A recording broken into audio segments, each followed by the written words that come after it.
if meron kayong isda, prituhin at lutuin sa murang kamatis. Meron tayo dito binili na 1 kilong hamalit. So, nilinisan ko na yan. And then, lagyan natin siya ng asin.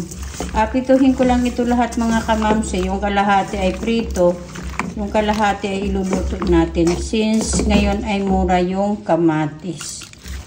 So, prituhin muna natin ito lahat. Lagyan natin yan ng oil.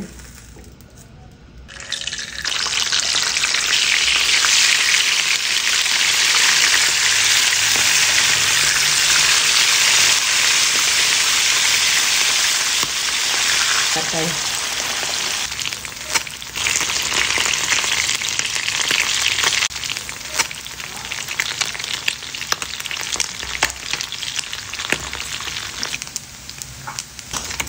Tanggalin na natin, okay na yan.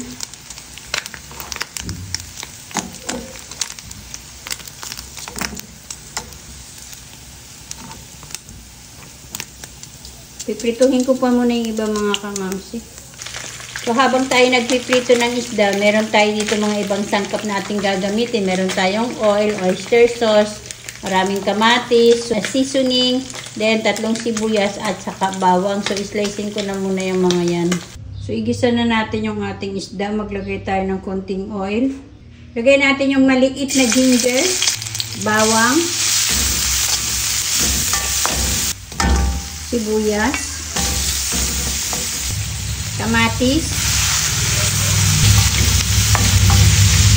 konting ketchup,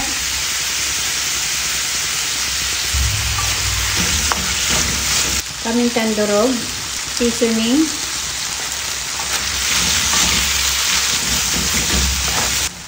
konting oyster sauce, konting asin,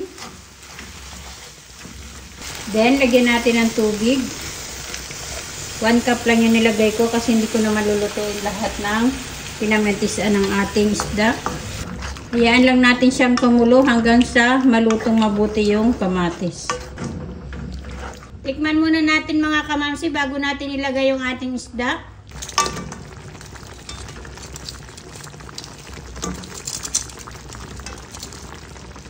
Itira natin yung iba.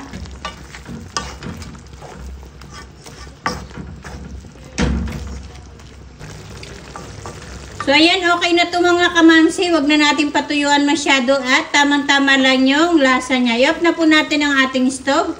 So, eto na mga kamamsi ang ating kinamatisan na isda. Kain po tayo mga kamamsi.